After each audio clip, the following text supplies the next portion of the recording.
Dear students of class 12th, welcome back again. Geography अध्याय 5 दूसरी किताब का साझा संपत्ति संसाधन हम पाठ करें भू संसाधन तथा कृषि, यानी जमीन के जो संसाधन है तथा उस पर की जाने वाली कृषि। आज हम जमीन के साझा संपत्ति संसाधन पढ़ेंगे, कॉमन प्रॉपर्टी रिसोर्सेज। इसमें दो मोटे वर्ग हैं, एक निजी भूमि, दूसरा साझा भूमि। निजी भूमि एक व्यक्ति की या प्राइवेट प्रॉपर्टी एक व्यक्ति की या कुछ व्यक्तियों का मालिकाना या स्वामित्व उस पर होता है। दूसरी ओर होती है साझा भूमि, जो सबकी होती है। इसका जो मालिकाना अक्सर राज्य सरकार का होता है। यह भूमि सामुदायिक उपयोग के लिए यूज होती है, जिसे साझा संपत्ति संसाधन कहा जाता है। सामुदायिक वन, चरगाहें, ग्रामीण जलीय क्षेत्र, चौपाल तथा अन्य सार्वजनिक स्थान साझा संपत्ति संसाधनों के उदाहरण हैं। इन संसाधनों के उपयोग का अधिकार समुदाय के सभी व्यक्तियों को एक समान होता है। साझा संपत्ति संसाधनों से पशुओं के लिए चारा, घरेलू उपयोग के लिए ईंधन, वन्य वन उत्पाद जैसे फल, रेशे, गिरी व औषधीय पौधे आदि उपलब्ध होते हैं। इन भूमियों में ग्रामीण क्षेत्रों में भूमि इन छोटे किसानों तथा अन्य आर्थिक दृष्टि से कमजोर तबकों के लिए के गुजर बसर में विशेष महत्व होता है, क्योंकि इनमें से ज्यादातर लोग भूमिहीन होने के कारण पशुपालन से प्राप्त आजीविका पर ही निर्भर होते हैं।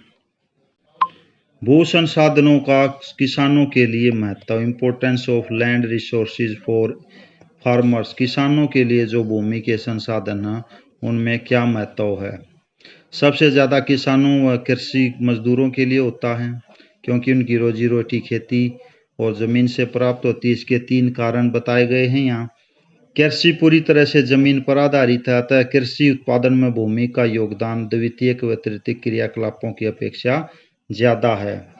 यही वजह है कि गांव में भूमिहीनता सीधे साधे गरीबी का कारण बनी रहती है। जिन लोगों के पास अपनी खेत जोत नहीं होती वो आर्थिक रूप से पिछड़े होते हैं बच्चों, और सामाजिक प्रतिष्ठा का भी एक प्रश्न चिन्ह होता है। जिसके पास जमीन माल ज्यादा होगा उसका सामाजिक प्रतिष्ठा ज्यादा होती है, क्योंकि ये एक विपत्ति के समय पे एक गारंटर की भूमिका निभाता है।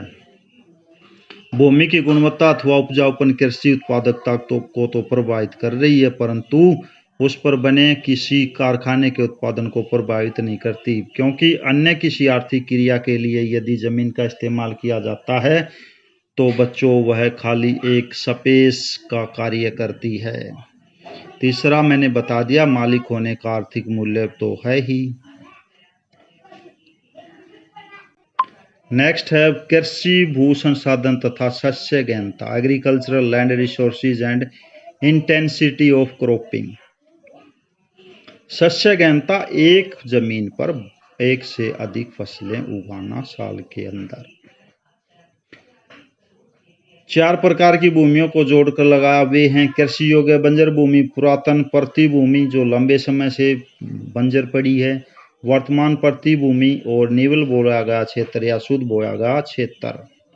इसका हमने पहले वाले वीडियो में पढ़ लिया है, तो इसके बारे में हम छोड़ देते हैं। अब समस्त कृषि योग्य भूमि की संरचना ये आपने पढ़ लेना है। कृषि योग्य बंजर भूमि, पुरातन प्रति भूमि, वर्तमान प्रति भूमि, निवल बोया गया क्षेत्र और सकल कृषि योग्य भूमि, ये सब आपको थोड़ा पढ़ लेना है।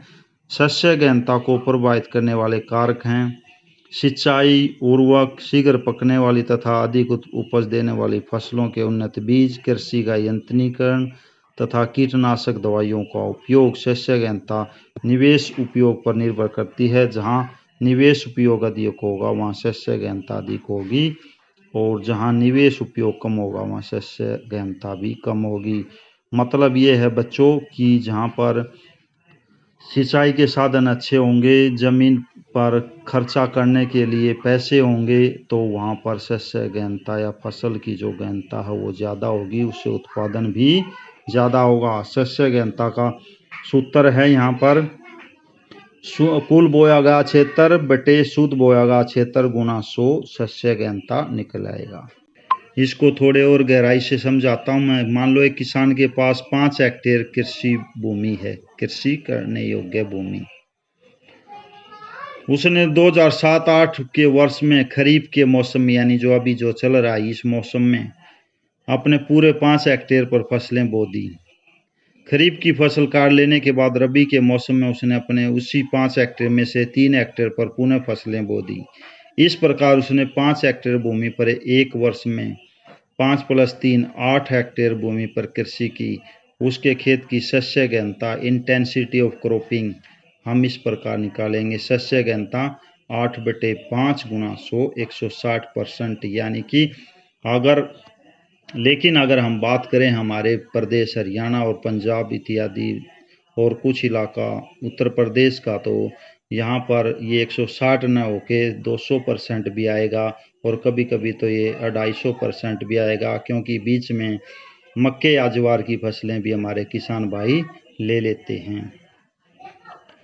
तो इस तरह से भारत की शस्य घनता प्रतिशतता 134.35 दिखाई गई है 2007-8 में, यानी कि जितना जो टोटल कृषि योग्य एरिया था उससे 34% ज़्यादा। अब आता है भारत में फसल ऋतुएं, क्रॉपिंग सीजन्स इन इंडिया। खरीफ जून से सितंबर, आपने छोटी कक्षा में पढ़ लिया होगा, जैसे चावल, कपास, जूट, बाजरा, ज्वार, अरहर, मूंग, मक्का, उड़द, तिल, मूंगफली आदि, सोया आदि बोए जाते हैं। इन फसलों को तापमान अधिक तथा नमी आर्द्रता अधिक आवश्यकता होती है, यानी कि पानी की खपत इनको ज़्यादा चाहिए होती है। भारतीय कृषि ऋतु है खरीफ जून से सितंबर, रबी अक्टूबर से मार्च, जायद इनके बीच वाली जो थोड़े समय वाली फसलें होती हैं। वनस्पति, सब्जियां, फल, चारा फसलें, चारा सब्जियां, चारा फसलें उत्तर और दक्षिणी भारत के राज्यों में दिखाया गया है। चावल, कपास, बाजरा, चावल, मक्का, रागी मतलब खमीर, और यहाँ मक्का, ज्वार, अरहर, तूर, गेहूं, चना, तोरी, सरसों, ज्वार तथा मूंगफली, मक्का, रागी थोड़ा सा डिफरेंस आता है उत्तर भारत और दक्षिण भारत की फसलों में बच्चों, क्योंकि वहाँ पर कारण क्या है कि सदैव एक जैसा मौसम होने की वजह से फसलों पर फसल चक्र का कोई खास प्रभाव नहीं पड़ता। कल हम करेंगे कृषि के प्रकार, types of farming. Thank you.